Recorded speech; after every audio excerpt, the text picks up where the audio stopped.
yeah, without any waste of time, I think today's talk is going to be particularly interesting.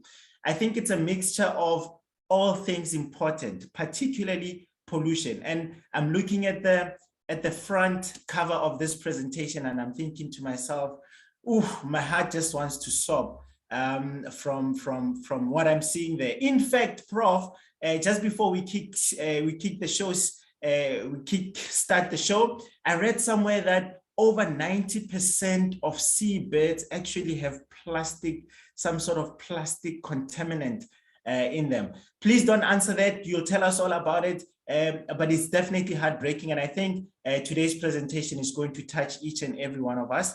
And, you know, we couldn't have anybody more special and better to present to us than our visitor today. And, you know, without any waste of time, let me just jump right into it, you know, by saying thank you, everybody, for joining us on this call.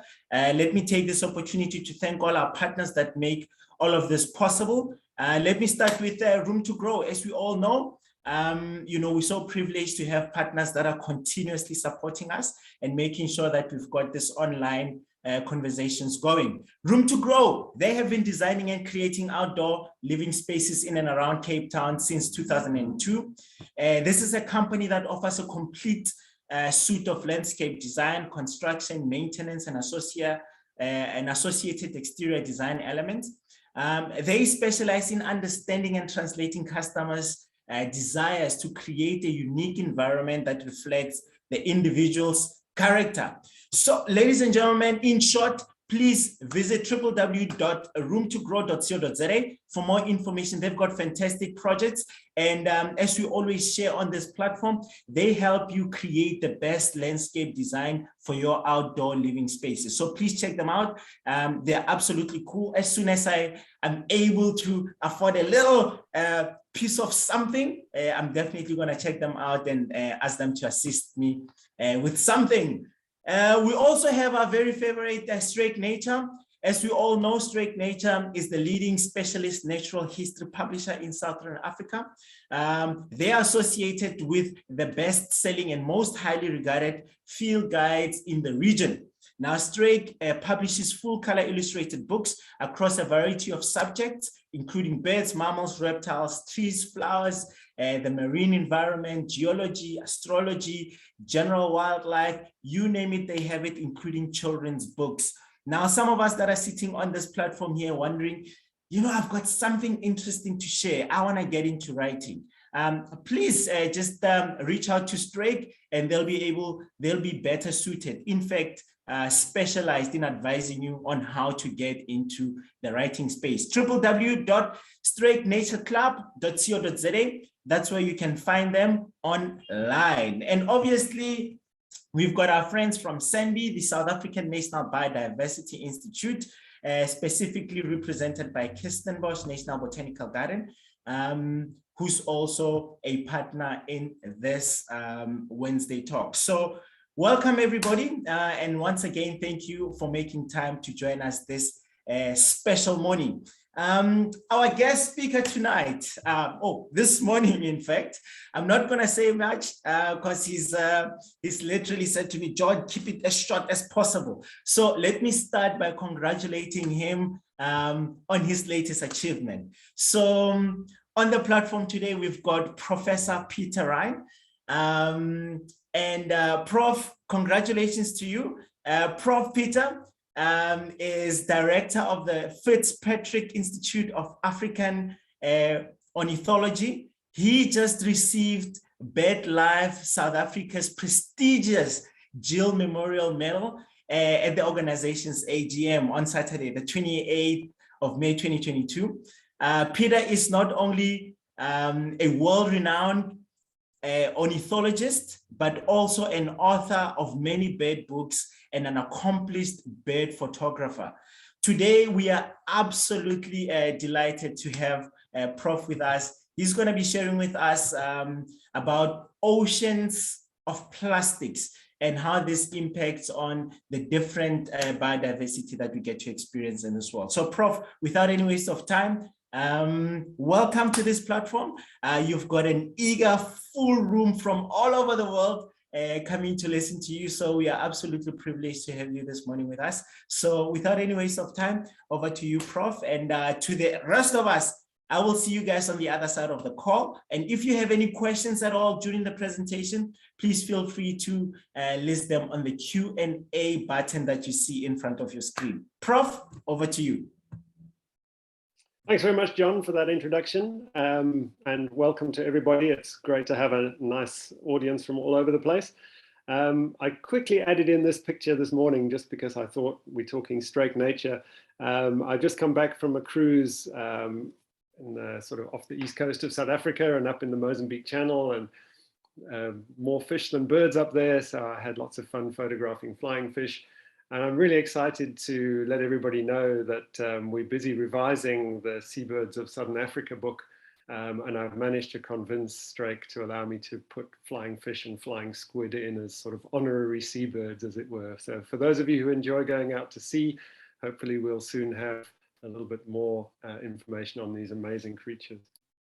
But today, unfortunately, we're talking about a slightly more sober topic, the problem of plastics, and in particular, plastics in the environment. And I must stress from the outset that, you know, I'm not anti-plastics in any way. I think plastics are amazing in lots of applications, but we just need to be careful what we do with them when we've finished using them, because if they get out into the environment, they can cause a fair amount of mischief. And this was just something I Googled this morning, plastics in the environment, and the first thing that came up was this sort of alarming statement about, you know, we produce 275 million tons of plastic per year, and up to 12 million tons of this leak into the ocean, creating all sorts of problems.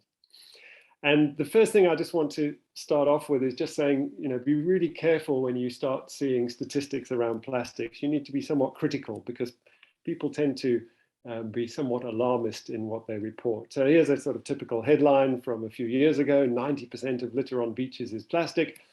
And here's another alarming headline from 2 decades ago: in the Great Pacific Garbage Patch, there's 6 times more plastic than zooplankton, which sounds suitably dramatic. And whenever you see statistics like this that are giving kind of numbers but without any real information, you really have to ask yourself, what is being measured? So in the case of the 90% of litter on beaches, it's typically going to be the number of items, because plastic is relatively lightweight. And so it doesn't sound quite so dramatic if you say that, you know, just over half of the massive litter on beaches is plastic. It sounds much more disturbing if you say 90%.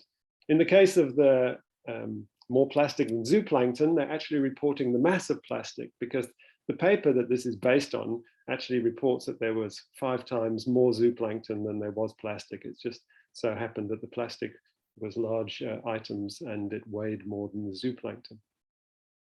In fact, the whole statistic is pretty bogus, because the way this is estimated is using a surface tow. So there's a little picture of a net there. It's called a manta trawl, which samples the top maybe inch or so of the water column. And so on the basis of what they find in that net, they then say, well, there's 6 times more plastic than zooplankton. But zooplankton is distributed throughout the water column, certainly to several hundred meters depth, whereas plastic is very much concentrated at the surface. So it's a very biased perspective to report that. You'll also see statistics like this: the most polluted spots on the planet host more than 10 billion pieces of litter. And again, the focus on numbers, generally people tend to focus on numbers. And here you really have to ask yourself, what's the smallest item size? Clearly, if it was things that were big enough to see, 10 billion pieces per square kilometer would mean we'd be knee deep in plastic. And there's nowhere on the planet where we really are absolutely knee deep in plastic. Well, maybe a few beaches, but certainly not in South Africa.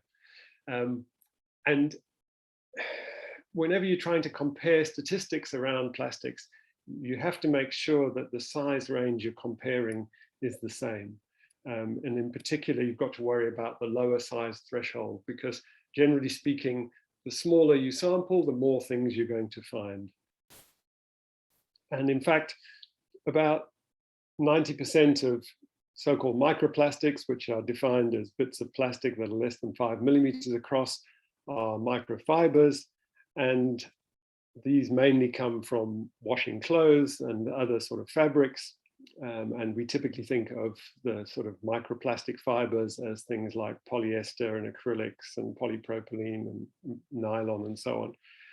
In fact, if you go out into the ocean and sample microfibers, which are ubiquitous in surface waters throughout the ocean, and in fact, probably throughout the depth of the ocean as well, we find that only 8% of the fibers in the ocean are actually plastic, in as much as they are fully synthetic. Most of them are derived from natural sort of products like cotton or wool or rayon, which is a sort of a cellulose-based product, and so on. And this is really interesting because it suggests that the fibers that are coming from natural materials are persisting for a very long time in the ocean, because currently, in terms of production of fibers globally, about half are synthetic, whereas about half are natural.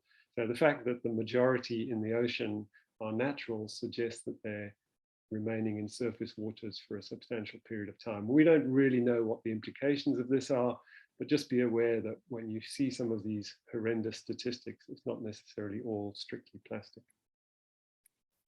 In terms of the vast volume of plastic going into the sea, much of those estimates come from this paper, which was published 7 years ago now in the leading journal Science, which suggested that somewhere between 5 and 12 million tons of plastic was leaking into the ocean each year. And South Africa was listed as the 11th largest producer of plastics into the ocean. And this was based on a relatively high per capita consumption.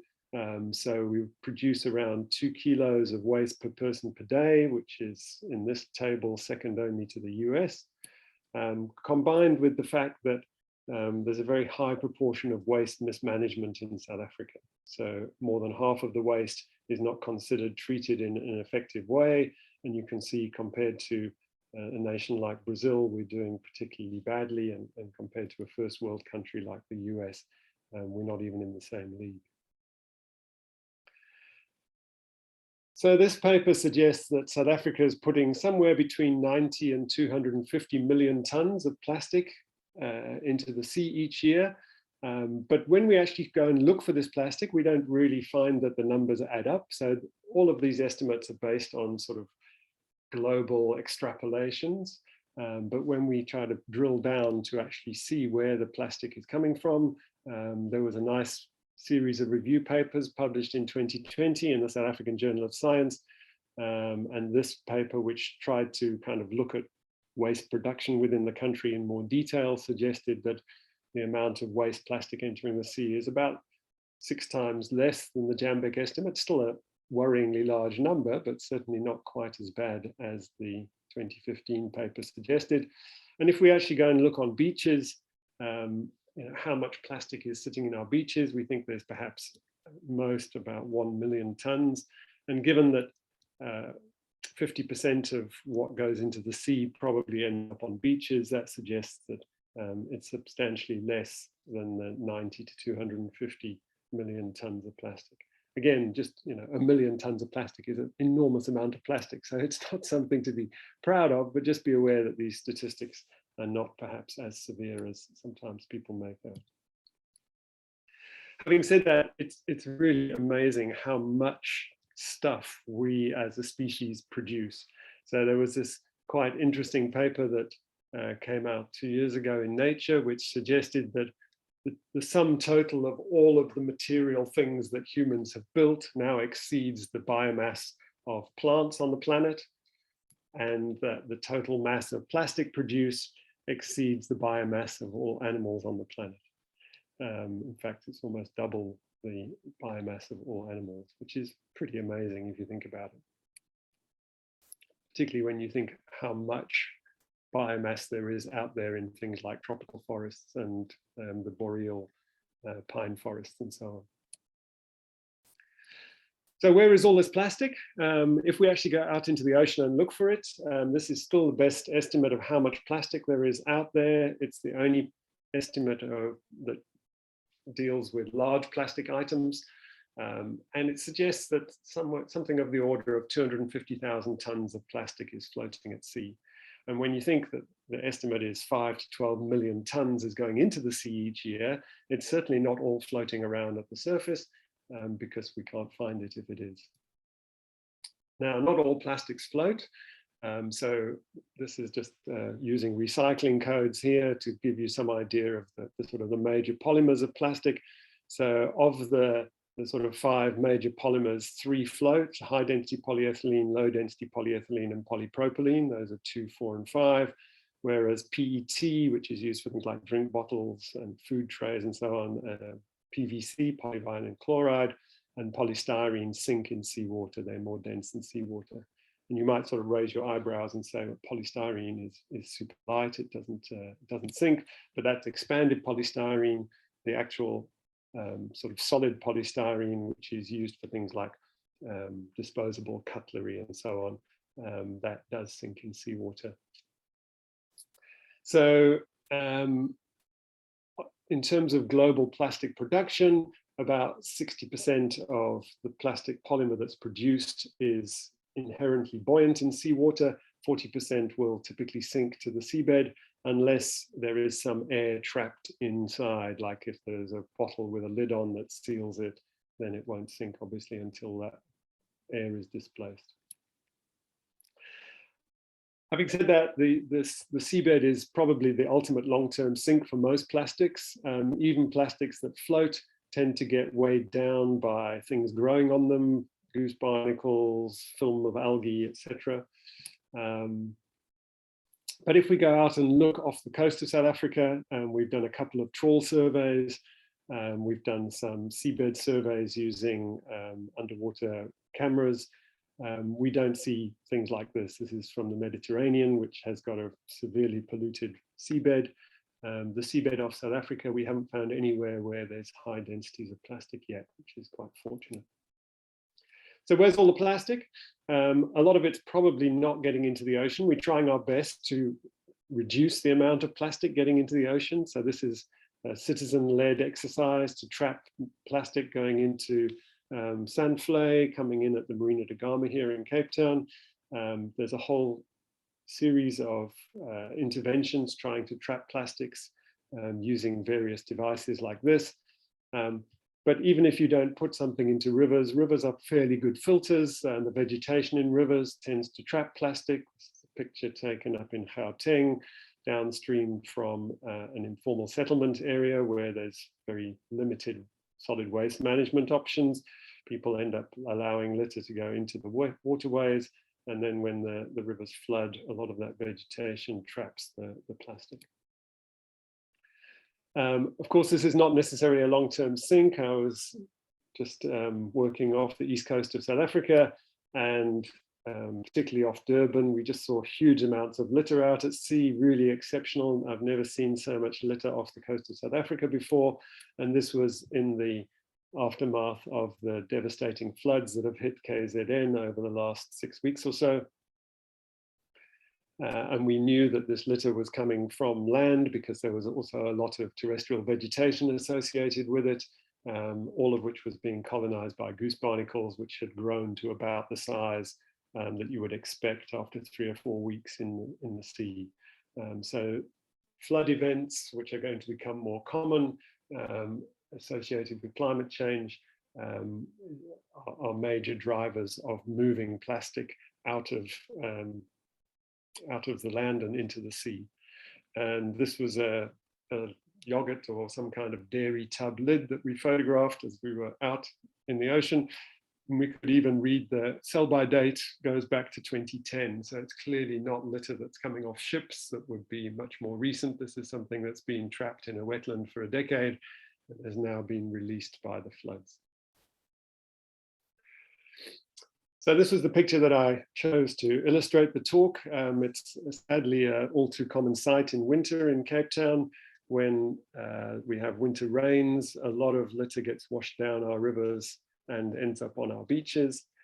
But you also know if you go down to the beach, you'll sometimes find bottles that come from other parts of the world. So what about offshore inputs? How much of the litter that we see along our coast is from distant water sources?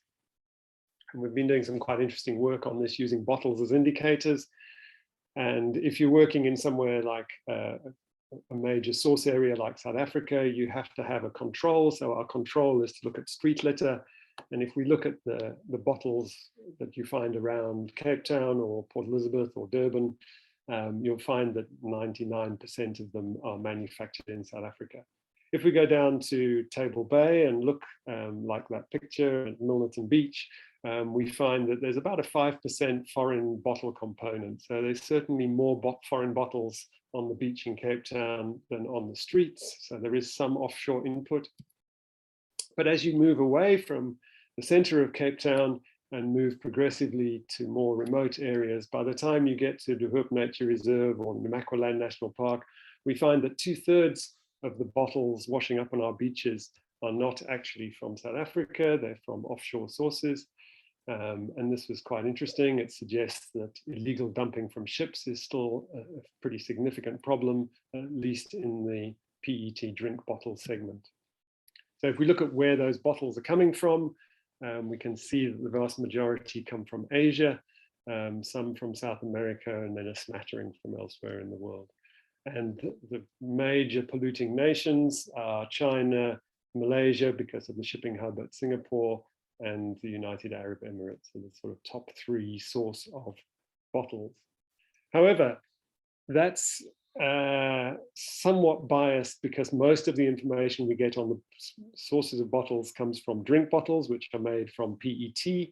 If we look at high density polyethylene bottles, they tell a slightly different story. So if we look at PET bottles from China, we find 23 drink bottles from China for every HDPE bottle, whereas from Indonesia, we find 8 Indonesian HDPE bottles for every PET bottle. So there's a very different sort of signal coming from China and Indonesia. And this is confirmed if we look at loose lids. So if we don't look at bottles, but we just look at the lids that come from drink bottles, we find that the ratio of Chinese bottles to Indonesian bottles is 78:1. But if we look at loose lids, we find 33 Indonesian lids for every Chinese lid. So it seems that the Chinese input is illegal from shipping, but the HDPE bottles and lids, most of them are actually long distance drift coming across the Indian Ocean. And you can see this just in terms of the quality of the lids. So here's a whole bunch of lids from foreign bottles, and you can see they don't really look like they're particularly damaged in any way. Whereas the lids that have drifted across from Indonesia, these are all Danone Aqua, which is the top selling water brand in Indonesia. They look like they've been at sea for some time. They've been chewed by a fish, they've got growth on and so on. And it seems what's happening is that the South Equatorial Current, which runs across the Indian Ocean, is bringing a whole bunch of floating plastic, particularly high density polyethylene, which remains buoyant for a very long time, across to the East African coast, where it's then deposited and carried all the way down to Cape Town in the Agulhas Current. And just to kind of give you a visual representation of this, I did some work last year. I was fortunate to go and do some work in central Mozambique. This is Bazaruto Archipelago in central Mozambique, the most beautiful, pristine white beaches.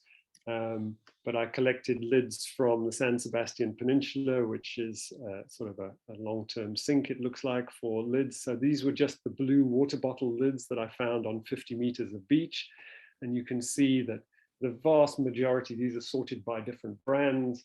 So I had over 500 Danone Aqua lids from Indonesia, and most of the other top brands were also from Indonesia. There was one Tanzanian brand that was coming down the coast from Tanzania, but the vast majority were coming all the way across the Indian Ocean from Indonesia.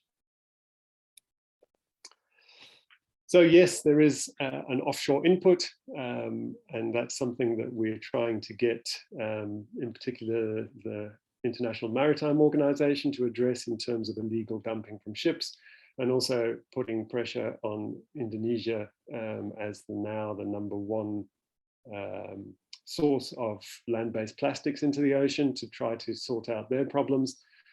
But still, if we look at the distribution of litter around the South African coast, this is sort of a survey that we try to do every 5 years or so, where we go to 80 or so beaches around the coast of South Africa.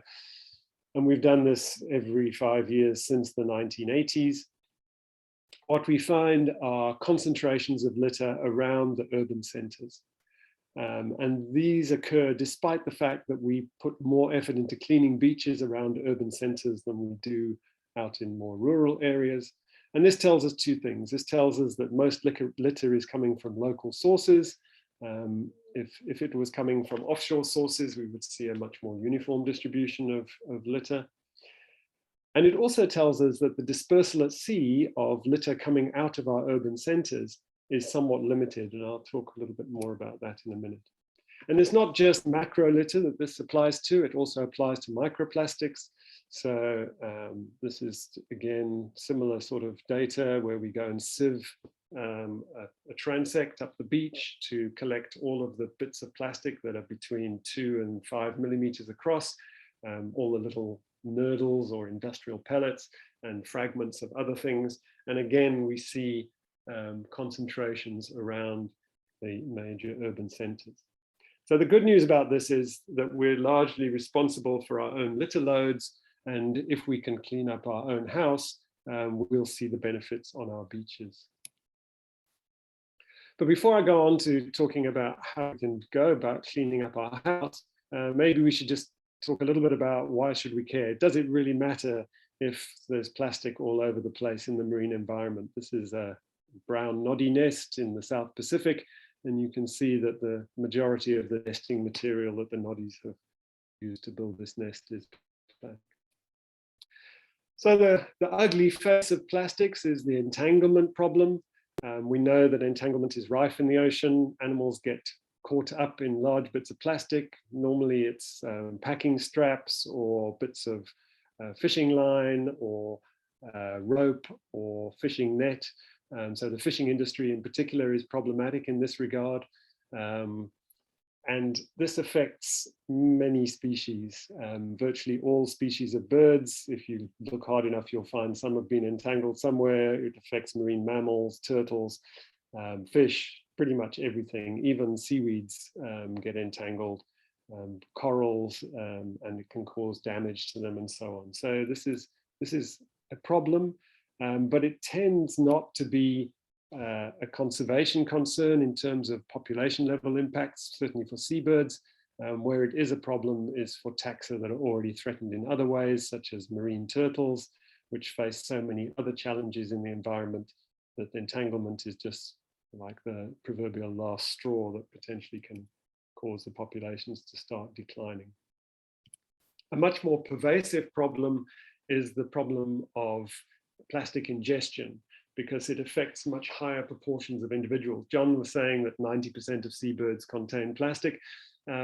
So that is another sort of plasticistics kind of misrepresented number. What that study actually said was that 90% of seabird species have ingested plastic. And in fact, I think the proportion is 100%. I mean, any marine organism these days will have eaten some microfibers that just can't avoid it. The point is, there are some species that within the species, a very high proportion of individuals contain plastic. So for example, the great shearwater, which is a common bird off our coast, breeds at Tristan da Cunha and Gough Island in the central South Atlantic. 90% of individuals contain plastic, and some of them contain significant amounts of plastic. So that little inset there shows the stomach of the bird on the left, and then all of the plastic that came out of that stomach. Now, most shearwaters only contain maybe 5 to 10 pieces of plastic, but some individuals contain up to 200 bits of plastic, and that's obviously a concern.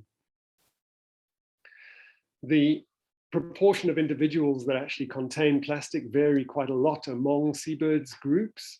So we find a general pattern for the more specialist fish-eating birds to not eat that much plastic, and the more generalist omnivores or scavengers, things like storm petrels and petrels, which are feeding at the water surface, are much less discriminating and tend to eat anything that floats typically, and that's why you tend to see high levels of plastic in those birds.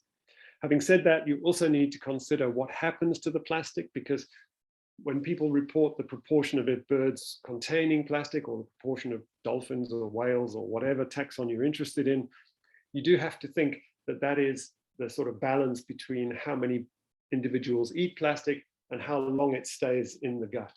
So we have some birds like gulls we could call regurgitators. So gulls, particularly in somewhere like Cape Town, where they're scavenging at rubbish dumps, probably eat quite a lot of plastic, but you don't find a huge proportion of gulls with plastic in their stomach, because anything indigestible gets regurgitated quite quickly.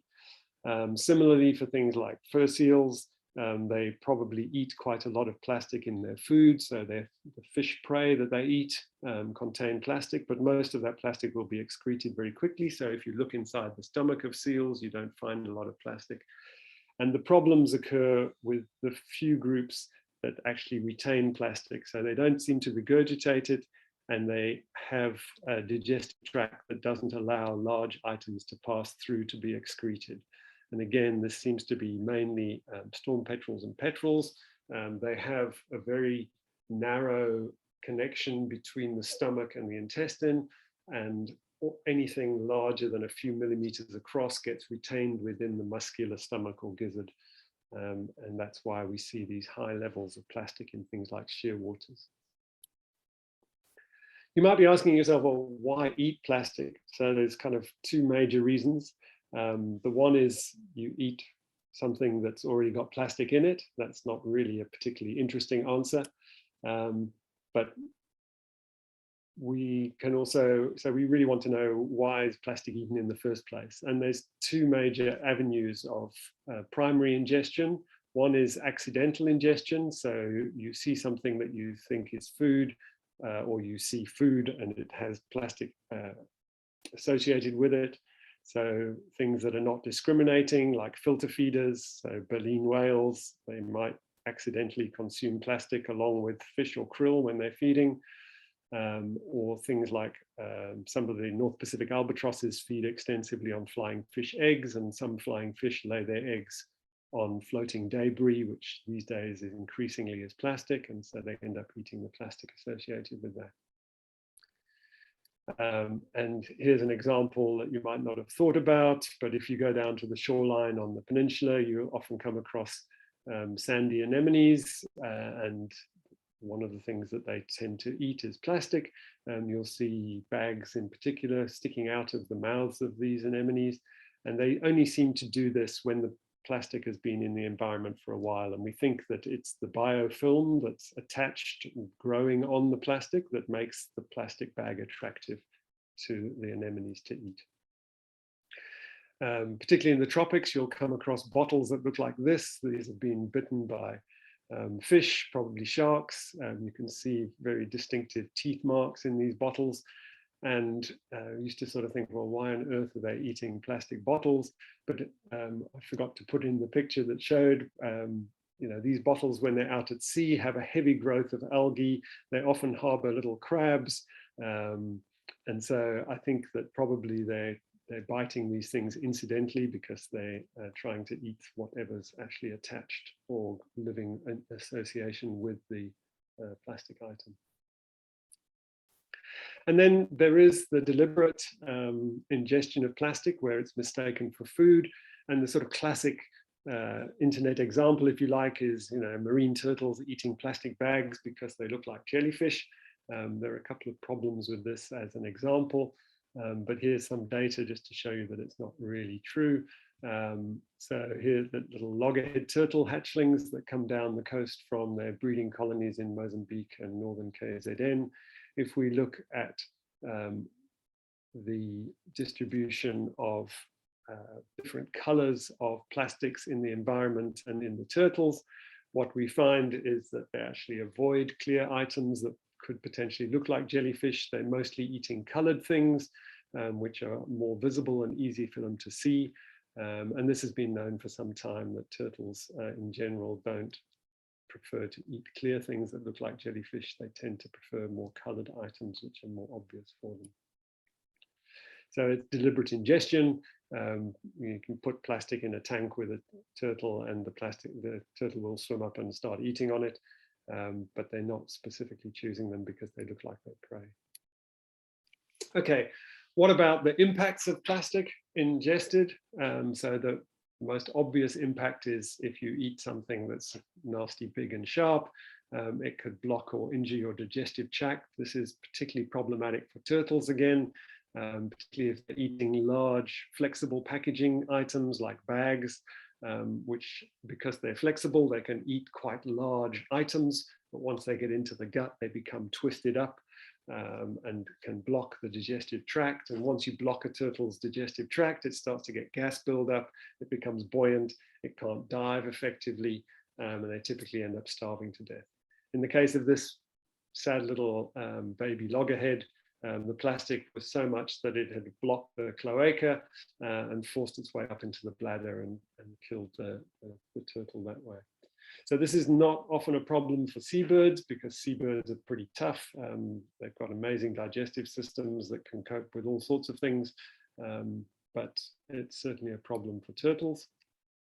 There's a problem with reduced food intake. If you've got a large volume of plastic in your stomach, it reduces how much food you can take in a meal, and this is particularly problematic for species which rely on being able to exploit food opportunities as they arise. So things like albatrosses and petrels are very opportunistic foragers, and when they find a large food item, they want to maximize that opportunity, eat as much of it as possible. And if half the stomach is occupied with plastic, then they can't eat as much. And we've shown, this has been shown for turtles and for seabirds as a problem.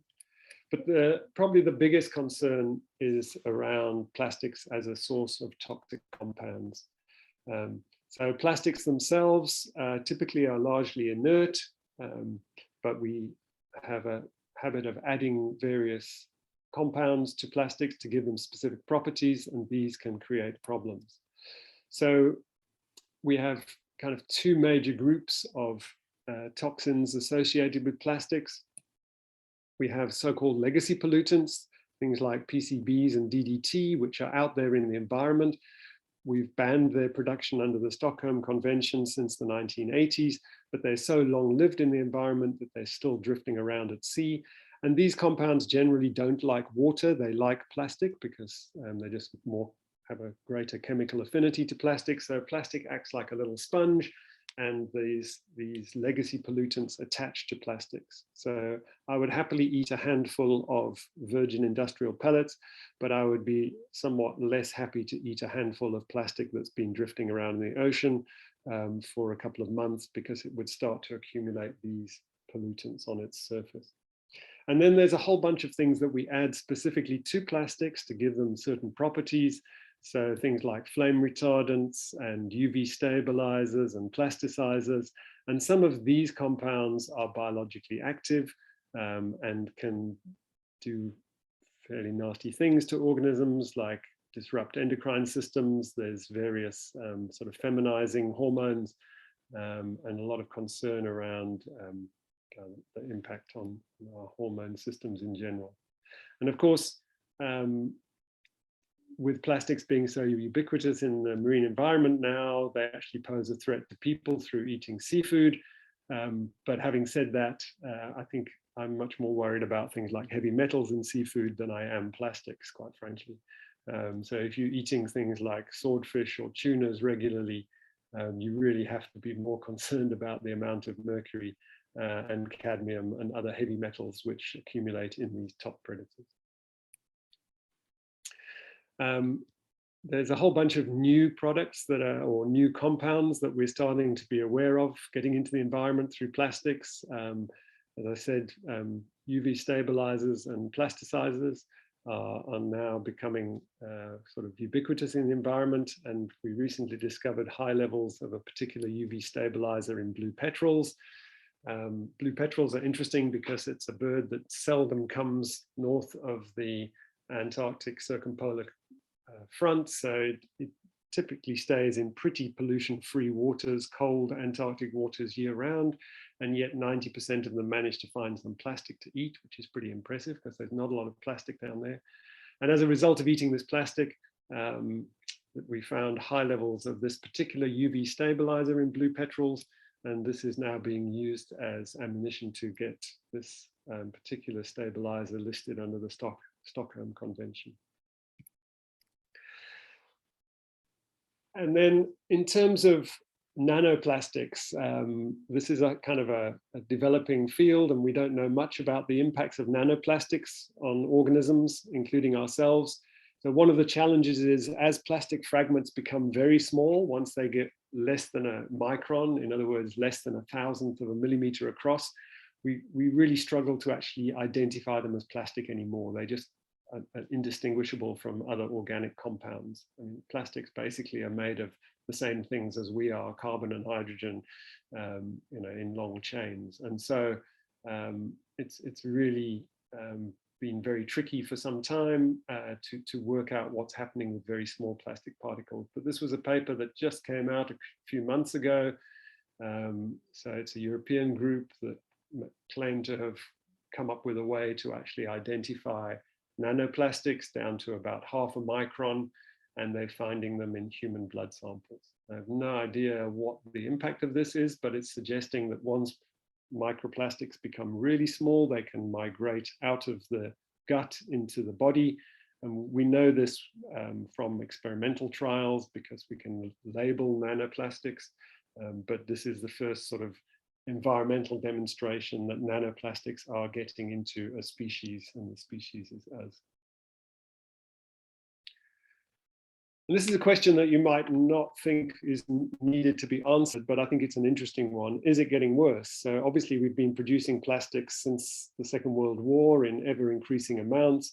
We would expect the signal of plastics in the environment to be getting worse and worse every year. In fact, that's not necessarily the case. So we've been monitoring plastics in seabirds. Unfortunately, it's not easy to sample plastics in seabirds without killing them. So we don't want to kill seabirds to do that. So we let the skuas do that for us. So the skuas, these are the predatory sort of gull-like birds that breed on many seabird islands in the Southern Ocean. They regurgitate the indigestible remains of their prey like gulls. And included in those pellets are plastic items. So here are some pellets from skuas. And we've been sampling plastic in skua pellets on Inaccessible for the last sort of 30 years or so, since the late 1980s. And what we find is really no strong signal of an increase. There are differences among species. So some species are more prone to contain plastic than others. But there's really no strong signal. And in the Northern Hemisphere, probably the best study of this, looking at northern fulmars in the North Sea, has found that over the last 2 decades, the amount of plastic in fulmars has decreased rather than increased. So it's not as straightforward as you might think, that the increasing amounts of plastic being produced is translating into increasing pollution in the environment. Having said all that, we've known since the early 1990s that plastics pose a significant risk to the environment. And the main conclusion from the third International Marine Debris Conference was that we know there's a problem, we need to focus on solutions. And so increasingly my research has not been around looking at impacts, it's been about trying to work out where plastic comes from and how it moves around the environment with a view to feeding back into mitigation. So what are the solutions? This is a sort of ocean cleanup model where they were going to passively collect plastic out in the ocean and bring it back to land for processing. And cleaning certainly has its place for plastic that's already out there, but really long term, we need to tackle the causes rather than treating the symptoms. And again, I think it's worth stressing that the problem isn't really with plastics, the problem is with people and their attitude towards plastics.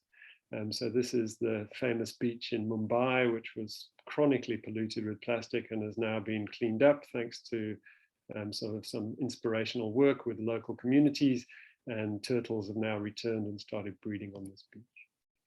So How do we go about tackling the source of plastics? We all know the 3 R's: reduce, reuse, recycle. I think in this country, the biggest thing we need is to improve solid waste management. You remember right at the beginning, I said that 56% of waste in South Africa is deemed to be not handled appropriately, and I fear that proportion is getting worse rather than better. And particularly at municipal level, we have significant problems. I think we need to provide incentives to reduce, reuse, recycle. It's all very well saying reduce, reuse, recycle, but we need to make it as easy as possible and in fact reward people for doing so. Tackling the plastics problem is all about changing human behavior, and it's really something that the social scientists should be working on rather than the natural scientists. We can say there's a problem, but we don't know how to work with people to make them change their behavior. Education and enforcement, we've been educating for years. We don't really enforce in this country. In some countries, Singapore notably, Rwanda, I think they have pretty draconian sort of legislation around plastic, which makes a difference. But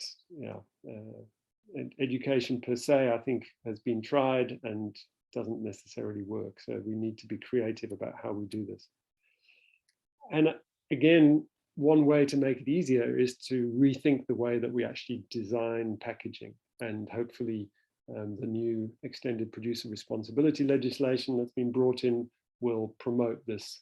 Although we have wonderful legislation in this country, it's actual implementation that's problematic.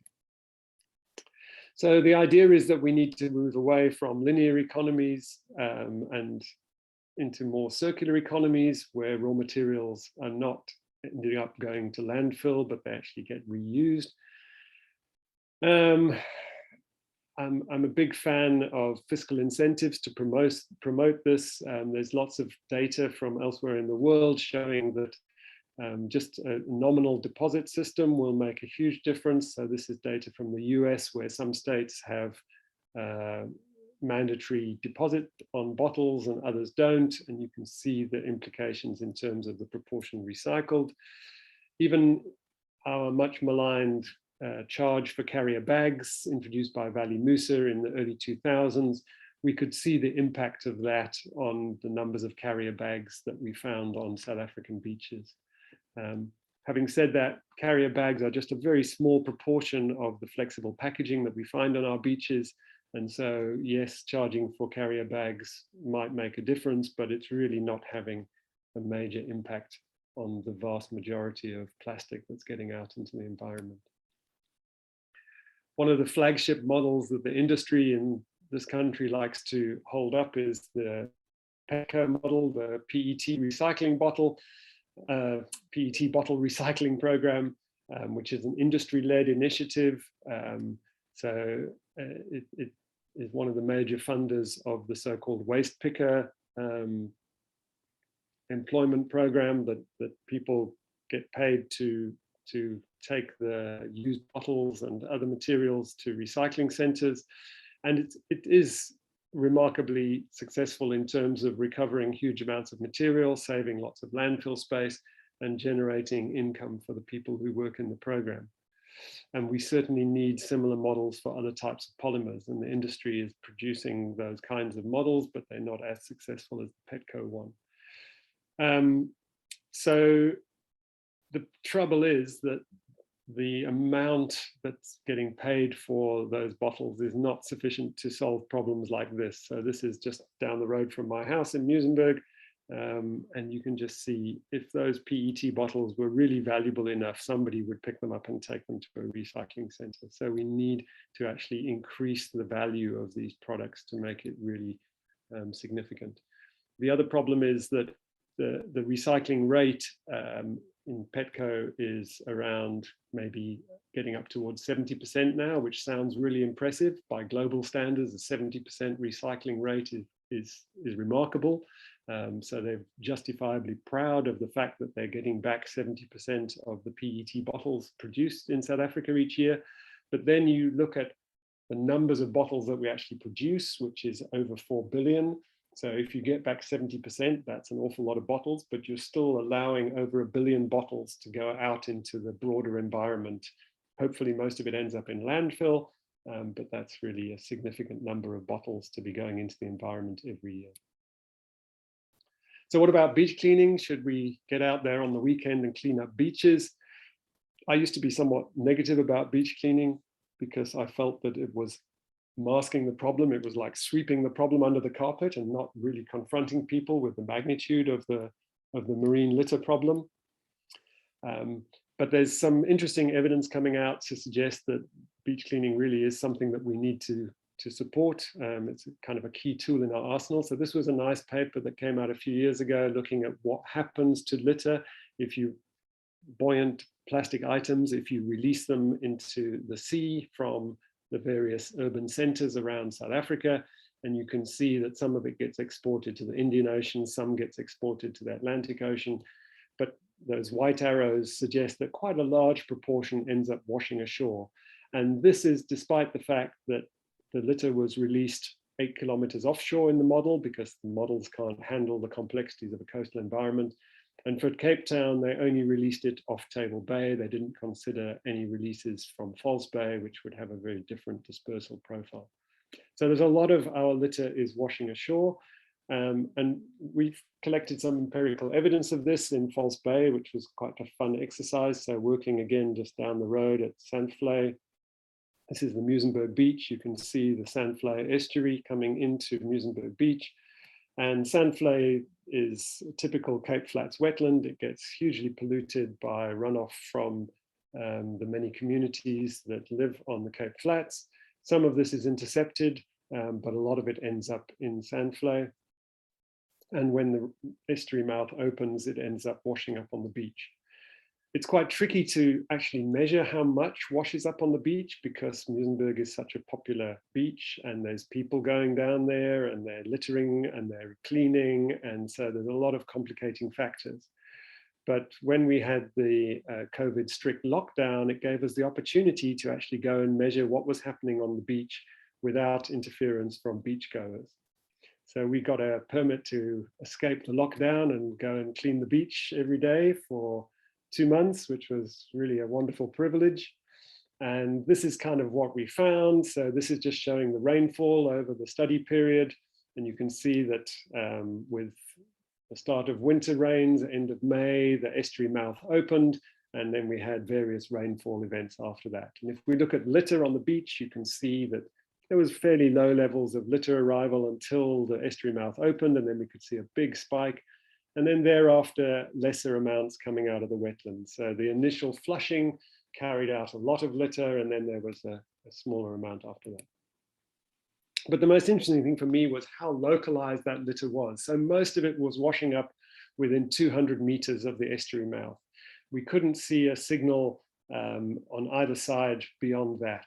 So that was really remarkable. So in a dissipative beach system like this, where you've got a lot of wave action, most of the litter washes up very, very close to the estuary mouth.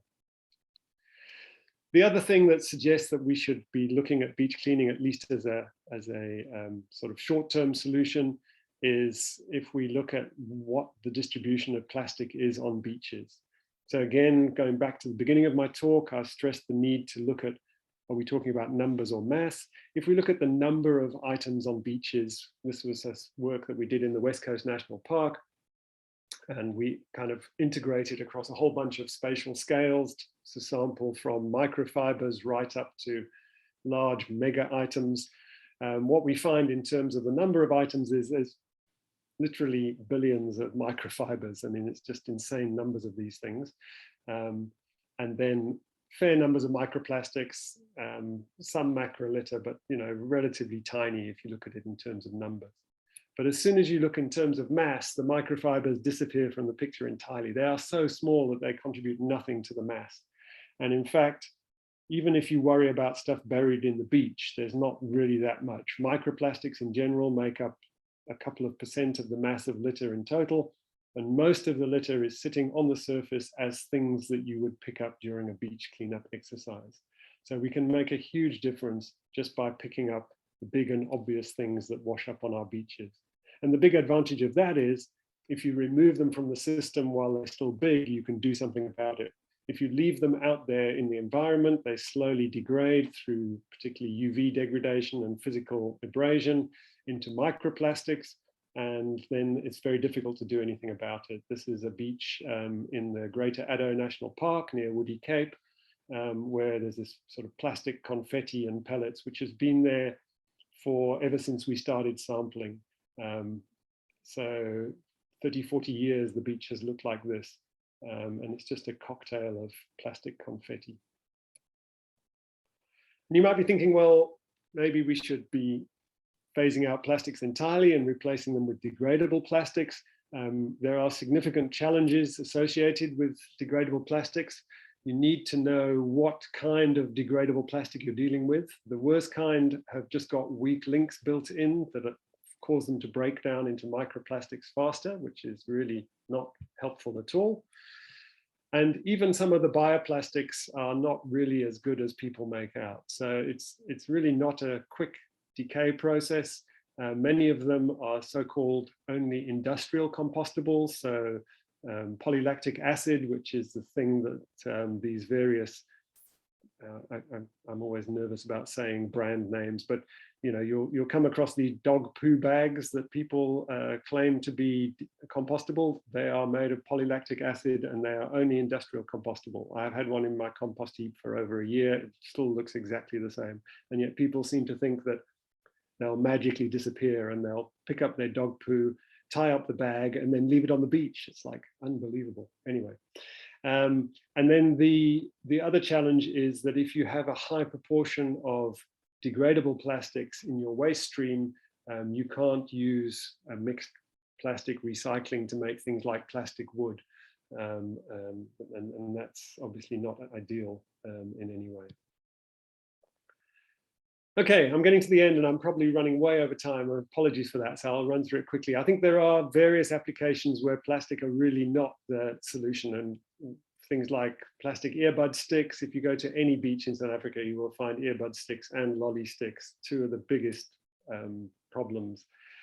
Individual sweet wrappers, we really don't need to put individual sweets in wrappers. They should be just in a packet. And you know, it's crazy how much over packaging there is these days. Nipple caps are a pet hate of mine. When we first started doing beach surveys, they were just lids. Now there are lids for lids. You know, you really don't need to have this fancy bloody delivery device. It's crazy. Straws, obviously a big target internationally for attention. And polystyrene food trays break down really quickly and create a very big visual impact, if not necessarily a biological impact. And I think we have a legacy in South Africa of banning high risk items. Things like 6-pack yolks were banned. Those original aluminium can ring pulls were banned because of the entanglement risk. And hopefully we could look to ban some of these. There certainly are moves to ban plastic earbud sticks. Yeah, hopefully we can expand that sort of program. So to kind of draw things together on the plastics front, I think there's a real problem with packaging, often ignoring the littering risk, and we need to have appropriate design for reuse and recycling. And this is where the extended producer responsibility law comes in. So under this law, it's up to the people who are using plastics in unsustainable ways to actually come up with a solution. So we need to see that law actually applied, put pressure on people who are using plastics irresponsibly to change the way that they're using them. Clearly, government role is essential here. I think the municipal level is perhaps the most significant because of just, we need to improve our solid waste management. We need to make it as easy as possible for people to recycle. So the sort of curbside collection, self-sorting of plastics is definitely the way we need to go. And that's a municipal sort of level thing, but government across the board needs to up its game in this regard. And we as consumers have a really important role to play by demanding better packaging. I mean, we all love going to Woolies and shopping for their really nice fresh produce, but it's vastly over packaged. And I think the more people who bitch and moan about the over packaging, the more likely they are to actually respond in some way to improve the situation.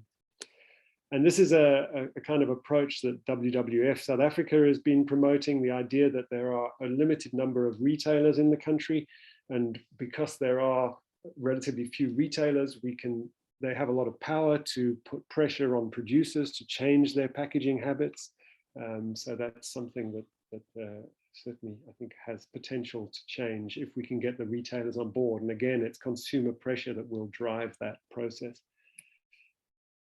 And then again, just to reiterate the good news, local sources means local actions make a difference. So again, it's in our best interest. We don't have to throw up our hands and say it's all a problem in Indonesia. Sure, Indonesia is a problem, but we're responsible for the bulk of our litter, and we should be able to address it here and make a significant difference.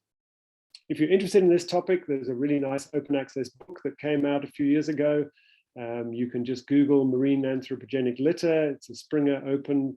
You can just go and download the PDF and you can read about all of these topics. It is a few years old now, so it's a little bit out of date in this fast moving field, but it's still a very good overview of the plastics problem. And I probably should leave it there because I think we're over time, but can I abuse my privilege and just go a little bit very quickly into bigger problems? Because one of the most surprising things for me is how people get so het up about plastics in the environment. So when we were doing an experiment some time ago looking at plastic dispersal, we wanted to release plastic blocks in rivers to see where they went. And it just caused a huge storm of controversy, you know, scientists wanting to put plastics into the environment. And people would tell me that plastic was the biggest problem we faced in the environment. I just laugh at them. I mean, it's absolutely hysterical because, you know, even in a marine context, the biggest impact by far is from fisheries. Plastics are a trivial problem compared to fisheries. And this idea that we're obsessing with plastic is detracting from the really significant problems we face is something that we really need to be alert to and not get sidetracked from the bigger challenges. So, you know, we live on a crowded planet. There are too many people, but the whole concept of addressing human population growth is not really high on anyone's agenda, but that's the root cause of most of our problems. In Africa, I mean, this is a continent by continent projection for human population growth from the UN. You know, the concept that Africa will have over 4 billion people by the end of the century is just crazy to me. It's madness. I cannot see how that will work. If it does eventuate, then it'll be a very different Africa. It won't be a continent that we will love to live on. I think 4 billion people, that's as many people as there are in Asia now living in Africa. It's just insane. You know, the global CO2 continues to climb despite our best efforts. The rate of increase is not slowing, it's increasing if anything. And yet we know that this is just is going to cause enormous problems. It already is causing problems, but it's going to cause hysterically enormous problems. For a city like Cape Town, something like a 10-meter sea level rise is just unthinkable. And yet that's what we're looking at in the next few decades. I mean, it's not a question of if this happens, it's a question of when this happens. We're going to see millions of people displaced. We're going to see massive biodiversity losses. It's just horrendous to think about. And yeah, we sort of sit in this double tragedy. So whereas with plastics, at least if we do something, we can reap the benefits. With the atmosphere, everybody has to play ball. So the atmosphere is really the ultimate commons. We're all in the same boat on this one. And then there's this tragedy of the lag associated with climate change. We're already committed to horrendous climate change impacts, but we're not seeing them yet. You know, we're starting to see them, but we're committed to way down the line. Even if we changed our behavior today, we'd be committed to horrible, horrible future. But we're not prepared to change because we don't see the impact yet. And if you think I'm being overly dramatic, I would encourage you to go and read this paper, which came out last year. Again, it's an open access paper. You can just Google ghastly future, Google Scholar, and you'll find this lovely paper, which basically says, you know, future environmental conditions are far more dangerous than is widely perceived. We know this is happening. The science is really good, but our awareness of the scale of the challenge is just weak. Even people who work in the field can't fully get their heads around the scale of the problem, and the general public just seem to ignore the fact that we're going down a really, really scary route. And as we go down this track, our capacity to respond is going to be compromised because we're becoming increasingly reactive rather than having any strategic ability to be proactive, because we're just going to be lurching from one crisis to another. So it's a really scary future we face, and plastics are a small portion of that, but we really need to address the much broader issues around human population growth and climate change. So we sit in a country with this insanely high unemployment rate, and people think we must drive economic growth as a way to create jobs and so on, but we cannot have economic growth and jobs without a sound environment. It's not an either or decision. They have to go hand in hand, because if we just pursue economic growth for the sake of economic growth, we're just perpetuating the problems that we face. So I'm sorry if that's a rather gloomy way to finish what has been probably a way too long a talk, but hopefully it's been interesting, and I will shut up now. Thanks very much. Prof, I think this is one of the most interesting talk where I'm not too sure how to feel about this talk. I almost feel like I've been holding my breath.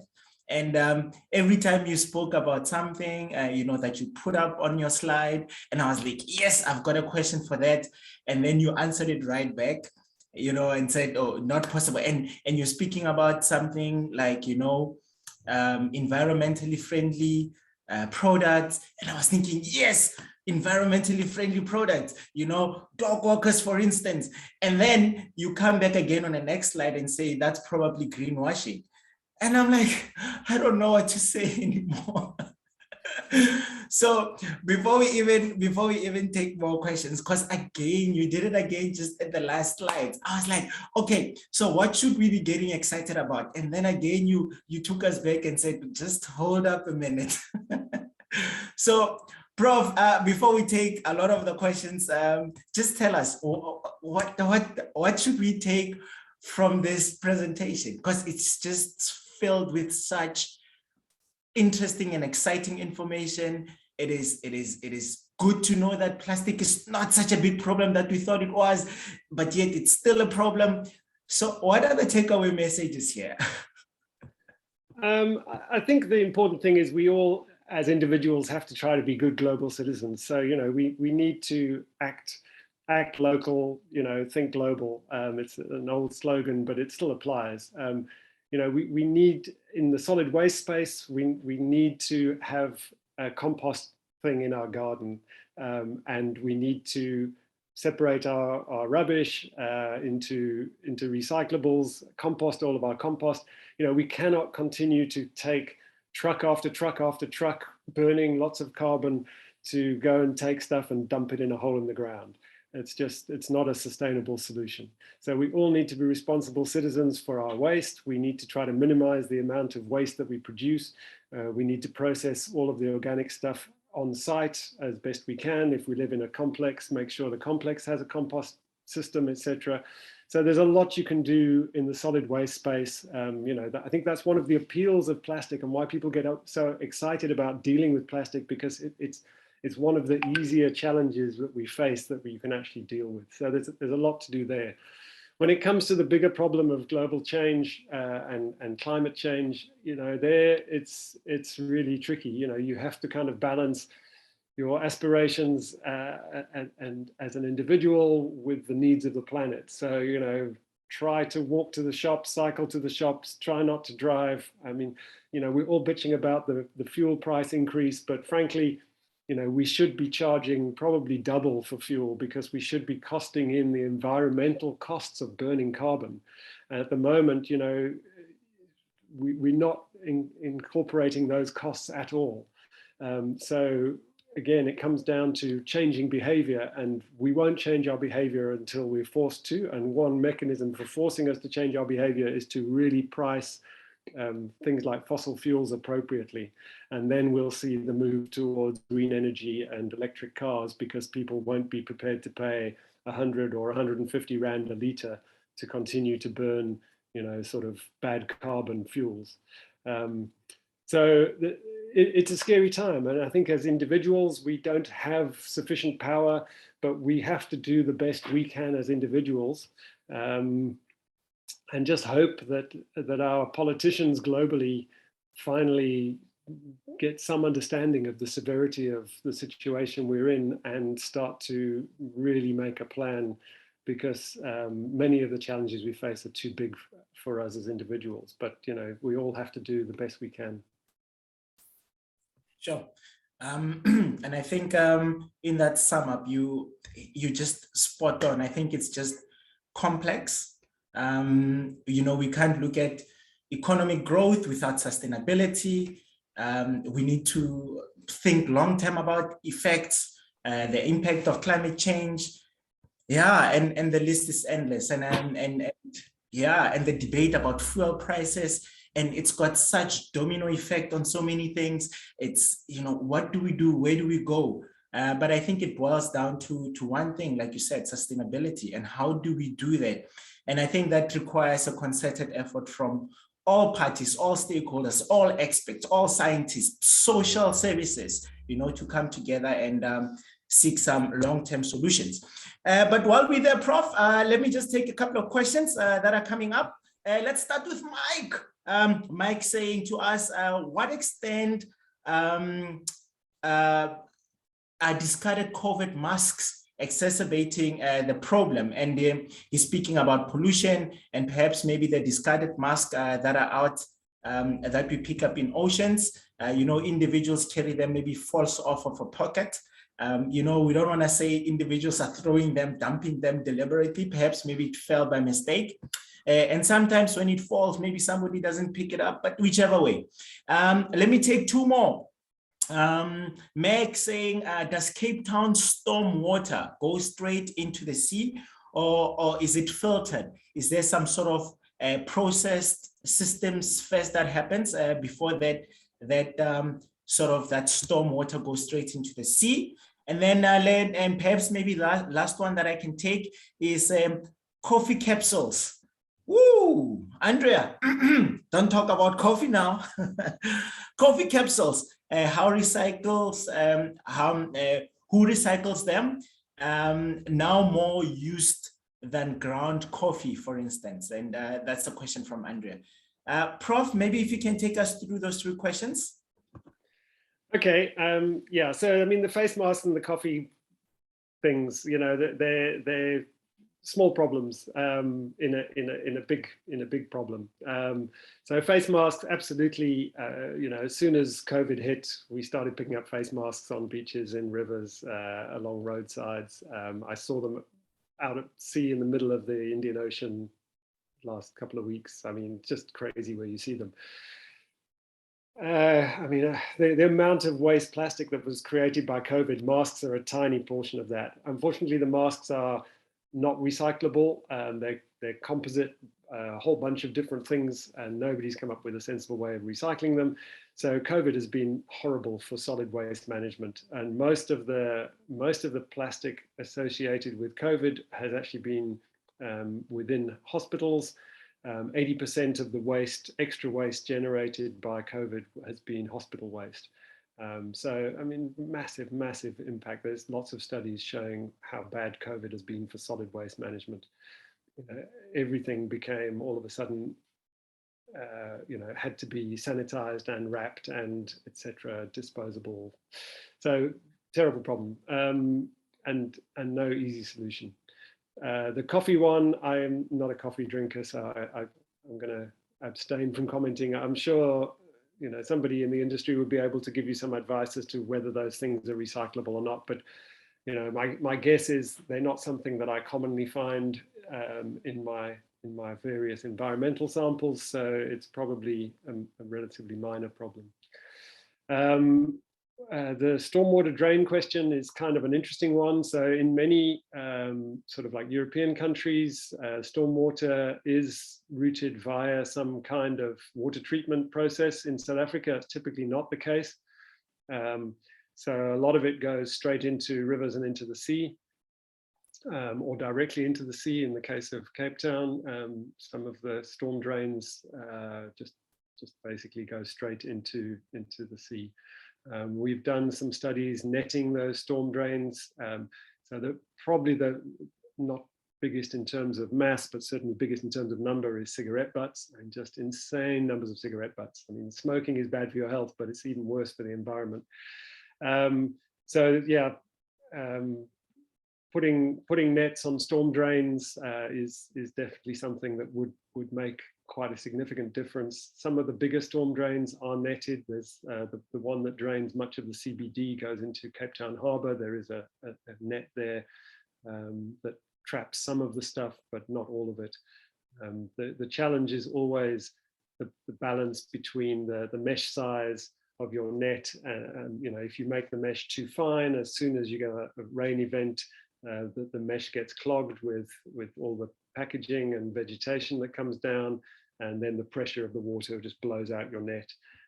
So you've got to kind of have a balance, or maybe a series of different nets and so on. So they're technical challenges. The Department of Mechanical Engineering at UCT has developed a whole bunch of really nice passive interceptors for storm waters. But they require a moderate gradient to work. So they use a sort of gravitation separation system, but you need to have a reasonable head of water, and that's problematic on the Cape Flats where it's very flat. So it's certainly an area that we're working on. We have I have a master's student looking at sort of litter booms and various other devices as a way to try to intercept litter in the various rivers and streams coming into the False Bay and Table Bay. But all of those things are, again, just treating the symptoms, and ideally we want to be sorting out the problem at source. And so it comes down to people taking responsibility for their own waste, and the municipality making it easy for them to do that. That's really the long-term solution. I think we have tons and tons of questions, and I can think of a whole lot more. You know, for instance, you know, the impact of urbanization. We know just moving away from the oceans, for instance. You know, to what extent does this plastic damage the quality of the soil? And if we can even think of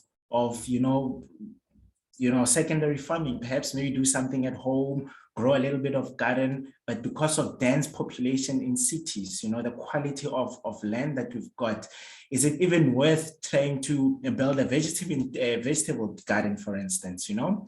But let me take this last two questions, Prof. You know, we have run quite a little bit over time, but I think this is such a valuable discussion that, you know, we can't just let you go. Let me read this quickly for you from Stuart. Stuart says, is there a standardized data collection form or method that beach cleanups or citizen scientists, municipalities, provinces should be using, and where to submit this data, for instance? Likewise, for categorizing different plastic encountered. South Africa benefits from having two coastlines, and were conducted in the Indian and Atlantic Ocean, but that can also create complexities of trying to adopt methods and report results applicable to East Coast that might not apply to the West Coast, for instance. So quite a mixture of things there, and thinking from Stuart. Let me just take two more as we wrap this conversation up. Tim asking, you mentioned PET bottles and possibly some sort of deposit, you know, like a plastic bag, or paying a higher rate for recycling, like glass bottles, for instance, to make them more valuable. Is this, you know, good idea being actively promoted or discussed with government, for instance, you know, just to get everybody to pay a little bit extra? But I'm not too sure, Tim. We're paying quite a bit more for fuel now, so I don't think we want to be paying more for that. And lastly, just Jane asking, Jane was just giving a comment. I think it's Daniel. saying excellent presentation. And then Daniel says, I just wanted to ask if plastic found on beaches includes plastic found in shorelines, sediments, and beach sands, perhaps. If you could take us through that, Prof. Okay, wow, it's always tough when you get 3 questions at once. So in terms of the first question, the standardized forms for beach cleanups and so on, the short answer is no. So there's been attempts to try to sort of so-called harmonize rather than standardize globally, because everybody comes up with their own system, basically. I kind of feel like, because I've been doing it for 35 years, mine is best. So I stick with mine. There's a really quite a nice European protocol called the OSPAR protocol. The US has one. So everybody has their own little protocols. One of the challenges is, you want to categorize by material, but also by function. So how you actually decide what categories to use depends on the question you're asking to some extent. So it's really tricky. There's a UN working group called GSAMP that produced a monitoring manual in 2019 that's available online. So GSAMP working group 40 has produced this guidelines for monitoring, which has chapters on beach and at sea and etc. So you could have a look at that if you're really interested. I guess the biggest global kind of initiative is the ICC, the International Coastal Cleanup, that happens typically in September each year. And they have a protocol, and just once a year they get people to collect as much litter, and then they score it all, and they've got categories and so on. So that's quite nice because it's a global scale initiative and they collect a lot of data, but just once a year. So that's a long-winded answer to say basically no. And I think there's definitely scope for people to collect interesting data if they're enthusiastic about this. Particularly if you can collect routinely, but that's another whole discussion that we could have. And then now I've talked so long about that one, I've forgotten what the second question was. If you can remind me, I'll remember. Yes. No, it was quite an interesting one, but I think the best answer is that follow Prof. Ryan's formula and follow his method, and you should be fine. The other one from team was, you mentioned PET bottles and possibly, the deposit and, paying a little bit more for it to make it more valuable. Yeah, so Coke apparently is trialing this reusable PET bottle where I think it's like an 8 Rand deposit. And they're trialing it in Eastern Cape and in Mpumalanga, I think. I haven't really seen any kind of feedback from that exercise, but I'm pretty sure that if you get 8 Rand back on a bottle, you're not going to see them lying around the park that much. So I'm absolutely, a fan of incentivizing through fiscal means. It's just, glass versus plastic. Again, we have to weigh in the carbon costs. So one of the drawbacks of using glass is it's heavier. So your transport costs go up, your carbon footprint goes up. So plastics, in an ideal world are better than glass. But then you just need to have the mechanism in place to make sure that the plastic gets reused in some way and doesn't end up in the environment. Sure. I think companies like Coke are extremely sensitive to this issue. They duck and dive, but I think they're reaching a point where they are going to start responding. More of a challenge probably are the smaller producers. They don't have the same kind of global concern around image that something like Coke has. So we'll see the big companies like Coke leading the way, and then hopefully the smaller producers will follow. It's really interesting just going around the country to see how and different beaches have different types of you can almost see how communities differ in their shopping practices. It's really fascinating to look at chip packets in this country, for example. We started looking at chip packets, and I was talking to because they're a major litter problem. And I was chatting to a guy who was looking at, he had all of the retail sales data from the whole country, paid 100,000 Rand to get the retail sales data. And on his data, Simba was the #1 producer of chips, followed by Willard's, and then a few minor things. And we were saying, but we're finding Truda is the #1, followed by, and then Simba's like #3 or 4. And it turns out there's this whole spaza shop kind of economy that's not reflected at all in the national retail sales. And when we went and talked to the people who make the packaging for chip packets, there's one producer in Durban who makes all of that foil sort of packaging for chip packets. The data follows what we see in the litter stream. So Truda takes about 3 times as much packaging material as Simba. So yeah, lots of really interesting things once you start getting down to the sort of brand analysis, and we get fascinating information looking at how things move through the environment in terms of time. You look at best before dates, and stuff is moving through the litter stream so quickly, but then you suddenly find something that's 10 years old or 15 years old. Anyway, I'm getting distracted. Prof, you know what? I'm gonna stop you right there. I'm gonna stop you right there simply because of I feel like we can. I mean, there's still so many people on the call. I think everybody that's joined us today just feel as passionate as you. I think everybody has so many questions, and I feel like you've given such a wealth of knowledge in this presentation, scientific and lighthearted at times, very realistic at times. It was just a combination of all best things that we want to hear, in this platform. So Prof, I'm just going to give you, like 15 seconds to just give your parting ways and, say hello to everybody out there. If you want to give a shout out, that is. And then, but before you do that, let me just take this moment again, just to thank all our stakeholders for making this possible. Room to Grow Straight Nature, Sandy for making all of this possible. Thank you to each and every one of you for attending and supporting this amazing online discussions, and also just being part of this important messaging, because each one teach one. We learn now, we're going to pass on the message, and we all become activists and advocates of this. Let me also thank Kathy Abbott, who also goes out of her way to make sure that we get fantastic speakers like yourself, Prof, just to come and share this wealth of knowledge that you've just done. So thank you very much to everybody. So Prof, 15 seconds, in fact, let's say 10 seconds. What's your last parting shots to everybody here? I'll just wave and say thanks, guys, and yeah, go well.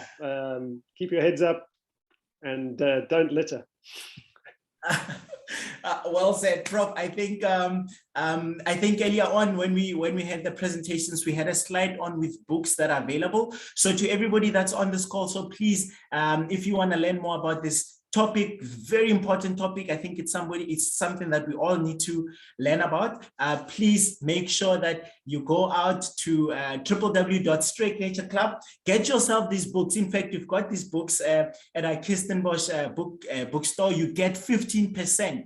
From today until the next talk that we're having, you'll be getting 15% to just learn about this important information and to learn about this beautiful creatures called birds, seabirds, and all information that Prof has to share with us on this amazing book. So Prof, from my side, it's been an absolute pleasure. Thank you very much.